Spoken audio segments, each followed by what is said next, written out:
City Mission of Washington, Pennsylvania. Hello and welcome to BIZBURGH. I'm your host, John Hall. Today we're happy to welcome back to the show Dean Gartland, who is the president and the CEO of the City Mission in Washington, Pennsylvania. Dean, friend, welcome back. How are you? Good, John. It's good to be back. Yeah, good. Really good. Dean, I think the world has changed a little bit since the last time we talked. We are entering into what I would hopefully call a post-COVID era. And the good news is that City Mission throughout the 13, 14 months or so has really met the challenges well of the COVID-19 pandemic. You've survived, and you really survived in a way that you've prospered because many of your residents have come through this easily. The programs continue. So all things considered, from where you're sitting, things are very good, are they not? Yeah, they're obviously much better than I ever thought they would be, because when this whole thing started back in, last year in February, then into March, when we had to, close our stores and shut down our campus and everything that was taking place then. So it was looking very, very bleak for several months there. But as we got into the holiday season and, things started looking up a little bit. However, we did end up with having to deal with some COVID on our campus here with some of our residents and staff who, were infected. And so we really, and it really didn't really spread here because we had already put in place a plan to mitigate it as much as possible. And so it never really had a breakout on our campus. Everything was contained really well. I'm very proud of our staff on how they handled this, and which is another issue, obviously, was that our staff never missed a beat. They were here every day, got up, come into work, despite some of the challenges and risk that was involved with that. But they really did step up to the plate and came in every day.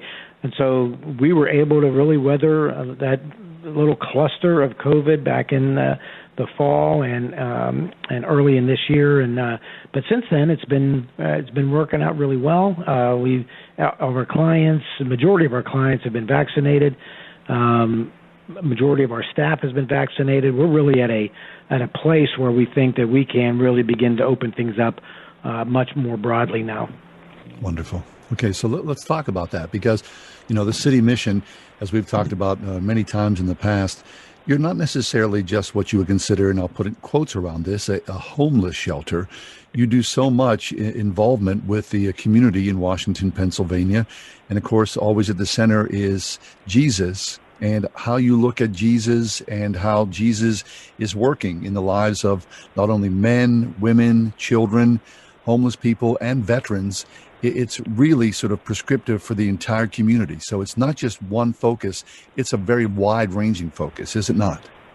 It is, and that's one of the things that really makes the City Mission very unique when it comes to serving the homeless population, because it's, obviously food and shelter is primary to anyone being able to get back on their feet again.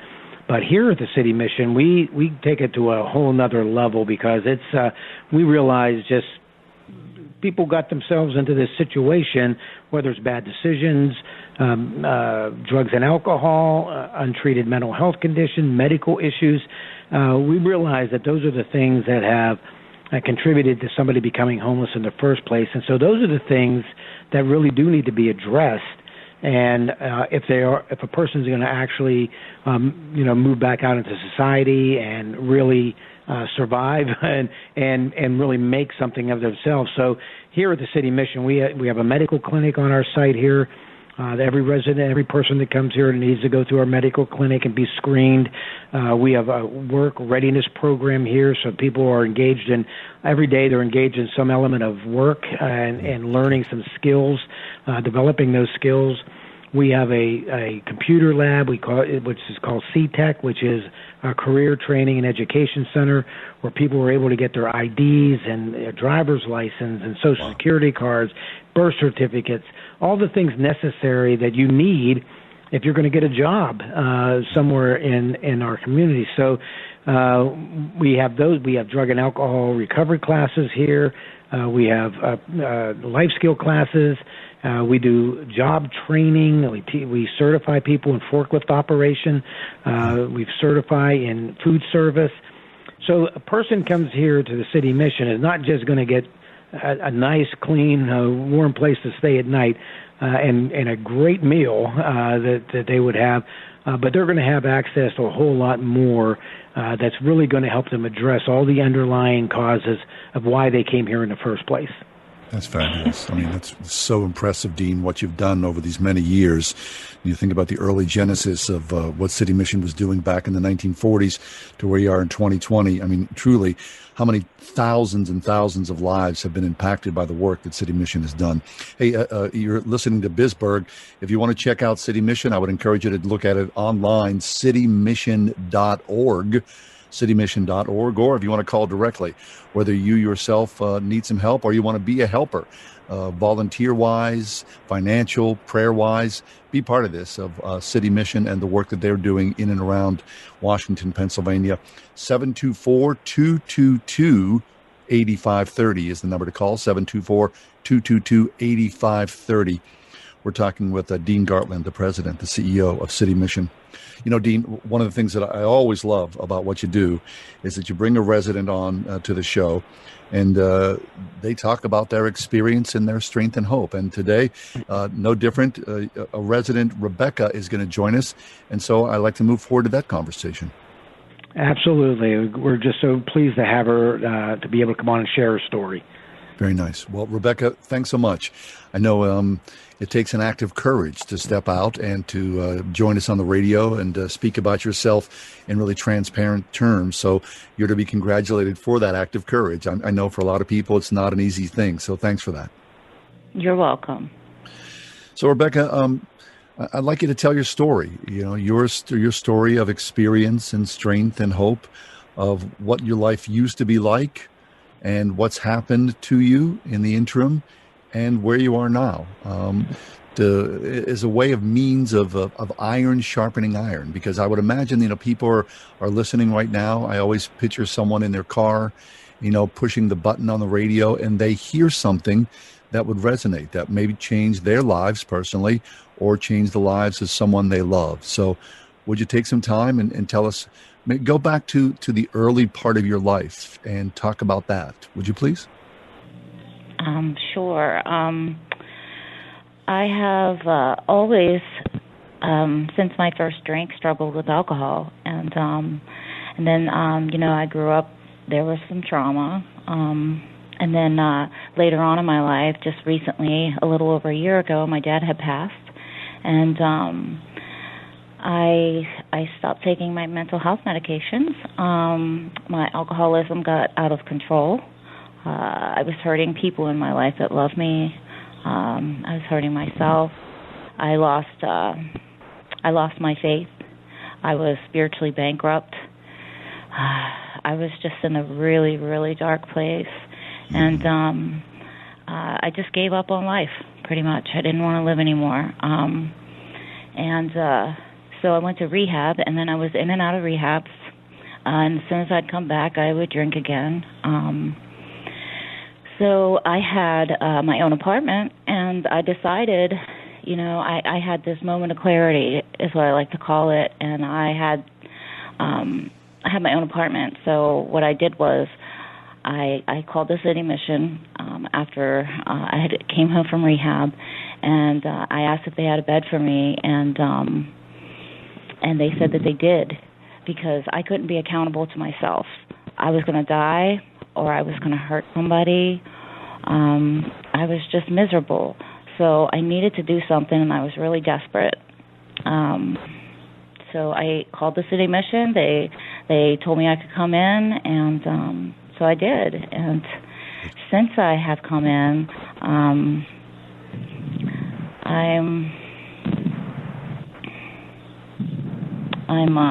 I'm getting to know myself, honestly, and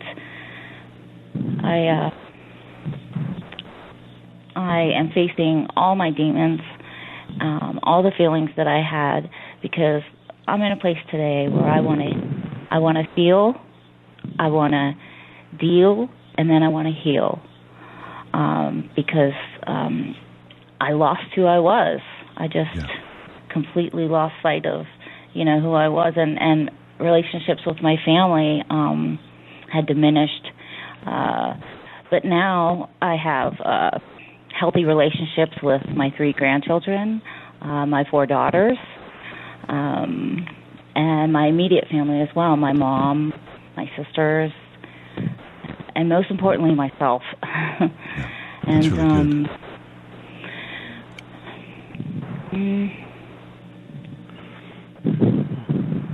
I want to go back just for a second, Rebecca, because it's really interesting to think.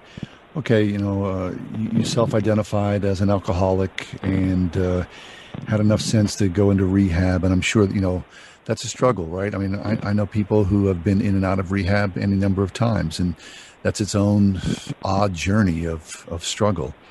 So talk for a second, because I really, what I love to hear is a couple of things that, you talk about a moment of clarity.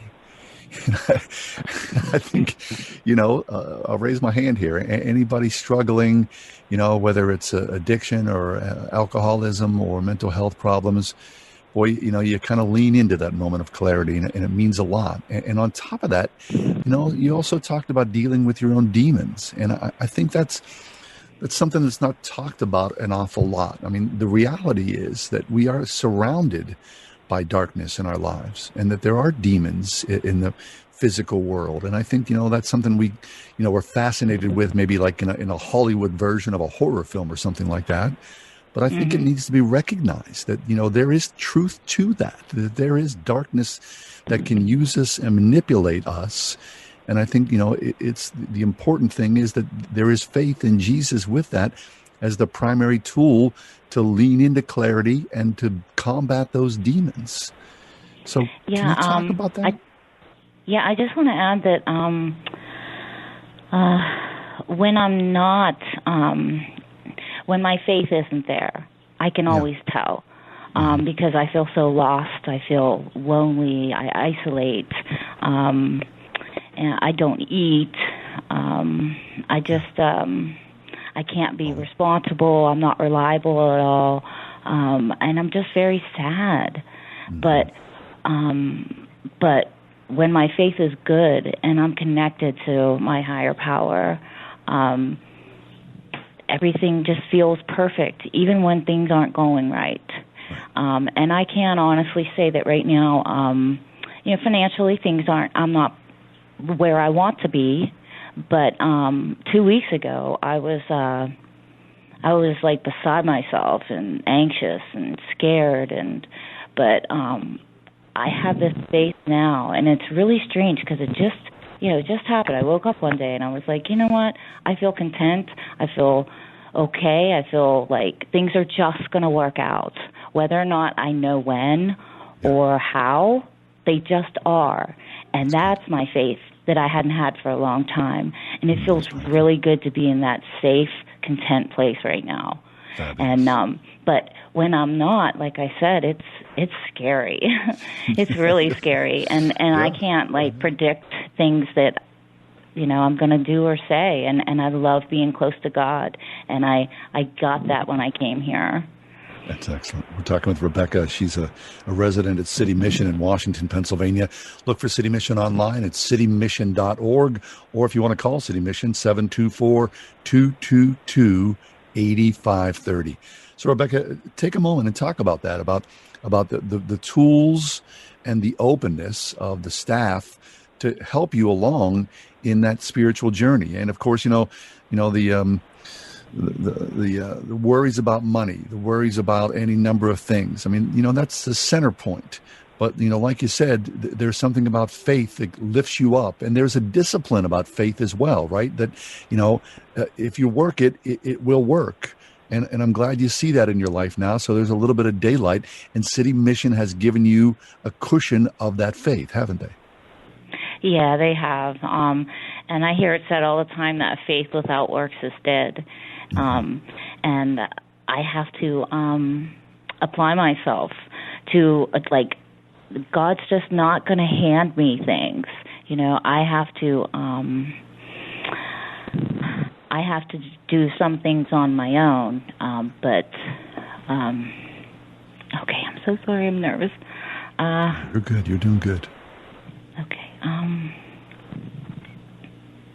That faith without works is dead, right? That, you do have to step up and take responsibility. You can't expect, the world to just kind of be, here, Rebecca, but, it is a matter of responsibility and to engage, with people, with yourself, and with your Lord.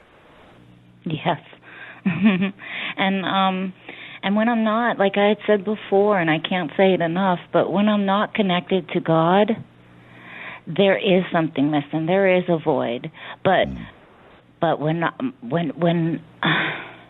in line with God and I pray daily and I help other people randomly, which is something I love to do, I get a huge reward spiritually for that. And but it's really difficult if I'm trying to do something by myself. I've just got to have God in my life. I do. Yeah. I feel so lost without Him. And I think the big thing and the key is, for me at least, and I see this in the works that City Mission does, is that now you're surrounded by community, right? I mean, like you said, it's easy to isolate, right? It's easy to be in your apartment and go on a binge of whatever that binge is, and shut the world off. But, that leads to nothingness. That leads to despair and anxiety and darkness. And the demons come back to you quickly. So the community around you, and I believe this is so true about the work that City Mission's been doing for a long time, it's community. And it requires something of you to be part of that community. But like you said, it feels good to give back.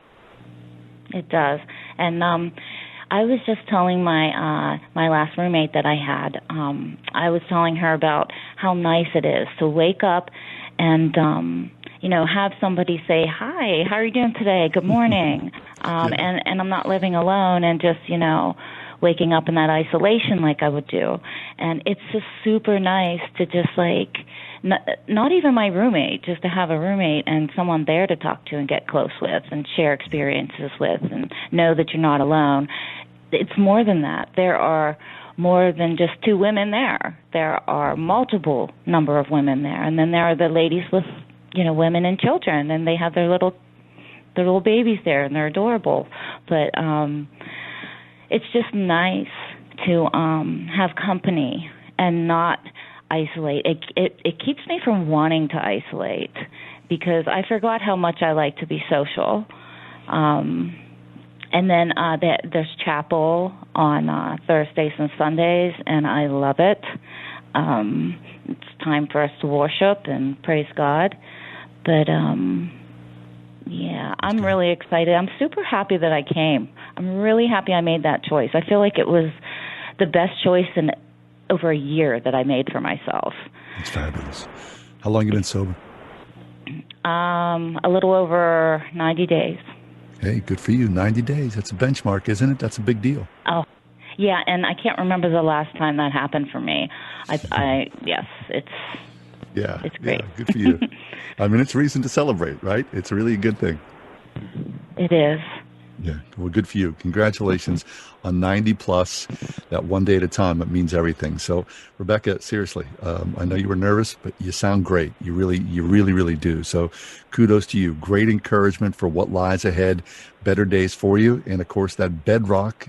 And you said it, is your faith. So keep that moving forward, and I'll pray for you. Really, really good stuff. Thanks for being with us here today. Okay, thank you. I'm sure you'll edit some of that, please. I will not. I'm going to keep it as it is. It sounds good to me. Rebecca's with us. She's a resident at City Mission. You just heard her story. I mean, there she is. What happens to a person and what City Mission's able to do in the middle of it all with faith and community. I just love it so much. It's a really, really wonderful ministry. citymission.org. You can find it online, super easy, citymission.org, or you want to call 724-222-8530. Dean Gartland is back with us. Dean is the president and the CEO of City Mission. Dean, with just about 5 minutes or so left, I mean, It's got to make your heart happy to hear that story. I mean, all the resources, all the sweat, all the work, all the prayer, all the struggle, it pays off in a person's life. Rebecca and her story is proof positive, isn't it? Oh, absolutely. And you just can't put a dollar figure to that at all. I mean, that's just God working in her heart and in her life, and to hear her story. And there's so much more to her story, obviously, that we just haven't heard. But she is obviously coming a long way. She's engaged in the program. She sees and understands what it takes to be able to live this one day at a time.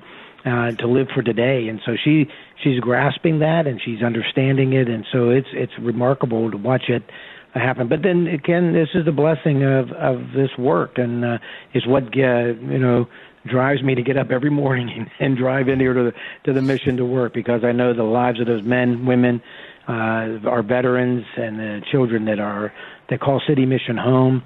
They really need this ministry. They really need to see Jesus working in the lives of other people, because that tells them it's real, that Jesus is real in the lives of these men and women, and it really is how the success of the program. You can't argue with that, Dean. That's well said. Hey, take a second, Dean, and talk about the army of people. Talk about your staff, your volunteers, your residents.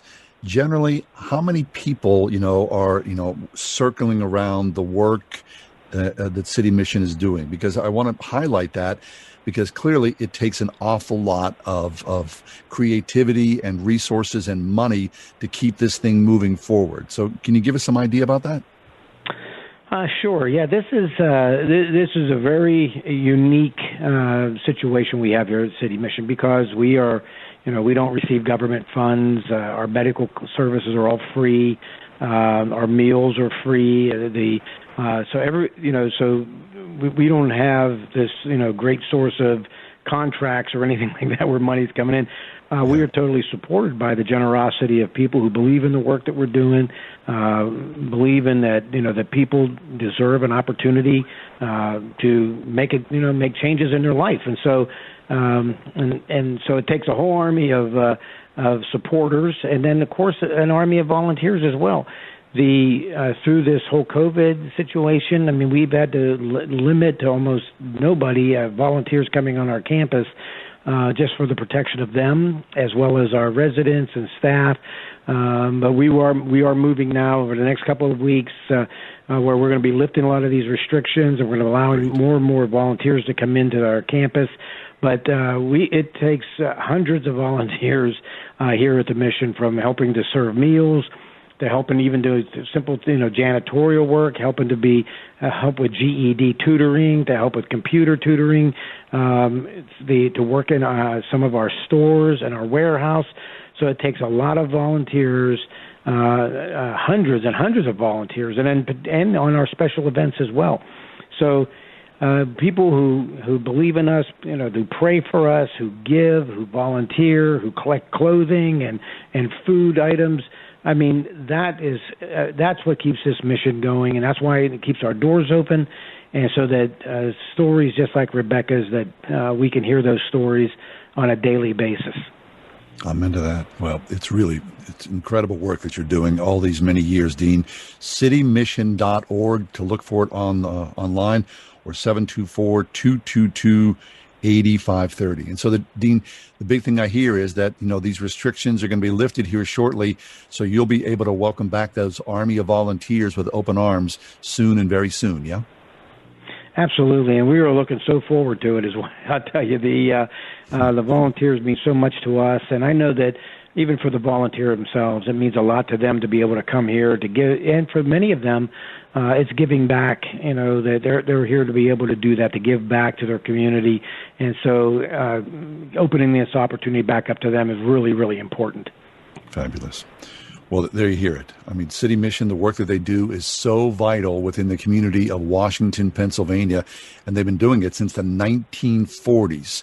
You think of the thousands and thousands of people who've walked through the City Mission doors in one way, and then days, weeks, months, sometimes years later, they walk out the door a totally different person, changed by the grace and forgiveness of Jesus Christ. That's what City Mission has been doing forever, all these many, many years. If you want to be part of that mission, you hear Dean talking about the liftings of volunteers, and your sweat equity and your muscle is a necessary, needed. citymission.org, or by calling 724-222-8530, 724-222-8530. This has been BIZBURGH. I'm John Hall, program sponsored by City Mission out of Washington, Pennsylvania. Thanks for being with us, and we'll see you next time.